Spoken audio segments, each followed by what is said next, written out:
차이원 목사의 동행감각 큐티입니다. 오늘도 말씀 묵상을 통해 무뎌진 우리의 영적 감각이 되살아나기를 소원합니다. 6월 15일 월요일 고린도전서 10장 1절부터 13절 말씀입니다. 형제들아, 나는 너희가 알지 못하기를 원하지 아니하노니 우리 조상들이 다 구름 아래에 있고 바다 가운데로 지나며 모세에게 속하여 다 구름과 바다에서 세례를 받고 다 같은 신령한 음식을 먹으며 다 같은 신령한 음료를 마셨으니 이는 그들을 따르는 신령한 반석으로부터 마셨음에 그 반석은 곧 그리스도시라. 그러나 그들의 다수를 하나님이 기뻐하지 아니하셨으므로 그들이 광야에서 멸망을 받았느니라. 이러한 일은 우리의 본보기가 되어 우리로 하여금 그들이 악을 즐겨한 것 같이 즐겨하는 자가 되지 않게 하려 함이니 그들 가운데 어떤 사람들과 같이 너희는 우상 숭배하는 자가 되지 말라. 기록된 바 백성이 앉아서 먹고 마시며 일어나서 뛰논다 함과 같으니라. 그들 중에 어떤 사람들이 음행하다가 하루에 23,000명이 죽었나니 우리는 그들과 같이 음행하지 말자. 그들 가운데 어떤 사람들이 주를 시험하다가 뱀에게 멸망하였나니 우리는 그들과 같이 시험하지 말자. 그들 가운데 어떤 사람들이 원망하다가 멸망시키는 자에게 멸망하였나니 너희는 그들과 같이 원망하지 말라. 그들에게 일어난 이런 일은 본보기가 되고 또한 말세를 만난 우리를 깨우치기 위하여 기록되었느니라. 그런즉 선줄로 생각하는 자는 넘어질까 조심하라. 사람이 감당할 시험 밖에는 너희가 당한 것이 없나니 오직 하나님은 미쁘사 너희가 감당하지 못할 시험 당함을 허락하지 아니하시고 시험 당할 즈음에 또한 피할 길을 내사 너희로 능히 감당하게 하시느니라. 제목: 넘어질까 조심하라. 묵상 질문: 왜 바울은 말세를 살아가는 우리에게 광야에서 실패한 이스라엘의 이야기를 들려주고 있는가? 오늘의 묵상: 사도 바울은 오늘 본문에서 광야의 이스라엘이 범했던 4가지 죄를 언급합니다. 우상 숭배와 음행, 하나님을 시험한 것과 원망입니다. 여기서 하나님을 시험했다는 것은 단순히 하나님의 존재를 의심했다는 뜻이 아닙니다. 이스라엘 백성은 이미 홍해를 건너고 만나를 먹고 구름 기둥과 불 기둥의 인도를 받으며 하나님의 능력과 신실하심을 충분히 경험했습니다. 그럼에도 불구하고 어려움이 찾아오자 하나님과 모세를 원망하며 정말 하나님이 우리와 함께 하시는가? 왜 우리를 이런 곳으로 인도하셨는가? 라고 불평했습니다. 이는 하나님께서 이미 보여주신 은혜와 약속을 신뢰하지 않고 자신의 기준과 기대에 따라 하나님께 계속 증명을 요구한 태도였습니다.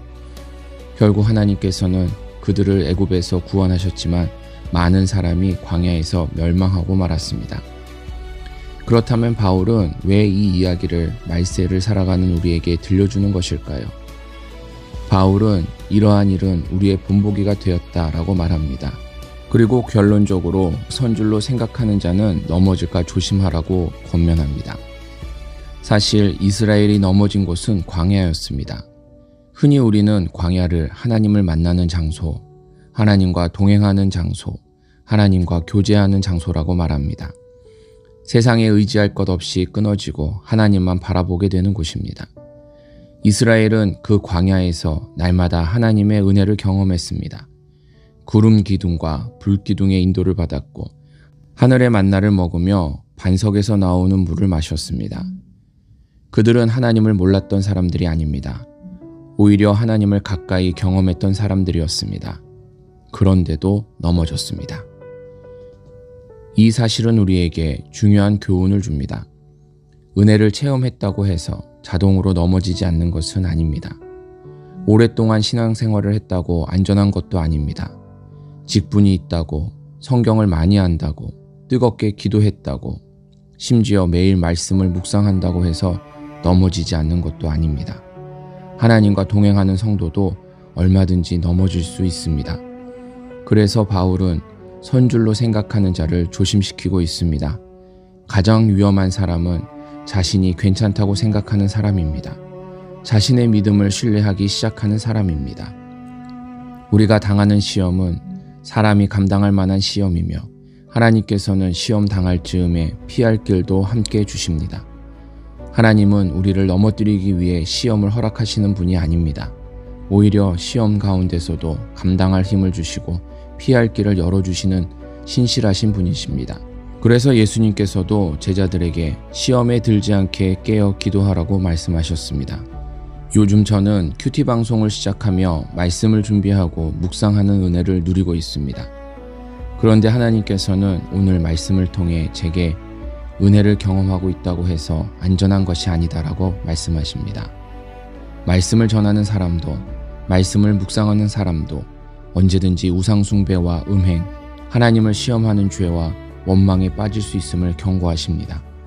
사실 요즘 새벽 기도 시간이 조금 줄어들었는데 오늘 말씀을 묵상하며 다시 기도의 자리를 회복해야겠다는 마음을 갖게 되었습니다. 말씀을 아는 것보다 더 중요한 것은 말씀의 주인이신 하나님을 의지하는 것입니다. 내가 서 있는 이유는 내 믿음이 강해서가 아니라 하나님께서 붙들고 계시기 때문입니다. 우리의 소망은 넘어지지 않는 믿음에 있지 않습니다. 넘어질 수 있는 우리를 끝까지 붙드시는 예수 그리스도께 있습니다. 오늘도 주님을 의지하며 깨어 기도함으로 하나님께서 열어주시는 피할 길을 따라 걸어가는 하루가 되기를 소망합니다. 적용 질문입니다. 최근 하나님보다 더 의지하거나 더 큰 가치를 두고 있는 우상은 무엇입니까? 하나님께서 기뻐하시지 않는 욕망이나 관계, 습관은 무엇입니까? 하나님께서 이미 베풀어 주신 은혜를 잊은 채 내 기준대로 응답하시기를 요구하며 하나님을 시험하고 있는 것은 무엇입니까? 나는 어떤 상황에서 가장 쉽게 불평하고 원망하고 있습니까? 그 속에는 하나님에 대한 어떤 불신이 숨어 있습니까? 시험에 들지 않기 위해 얼마나 깨어 기도하고 있습니까? 혹시 내 믿음과 경험을 더 신뢰하고 있지는 않습니까? 스스로 질문하며 묵상해 보시기 바랍니다. 오늘의 기도. 주님, 제가 선줄로 생각하며 스스로를 신뢰하지 않게 하소서. 은혜를 경험할수록 더욱 겸손하게 하시고 제 믿음이 아니라 저를 붙드시는 주님을 의지하게 하옵소서. 예수님께서 말씀하신 것처럼 시험에 들지 않도록 깨어 기도하게 하시고 다만 악에서 구하옵소서. 시험 가운데서도 피할 길을 열어주시는 신실하신 하나님을 신뢰하며 살아가게 하옵소서.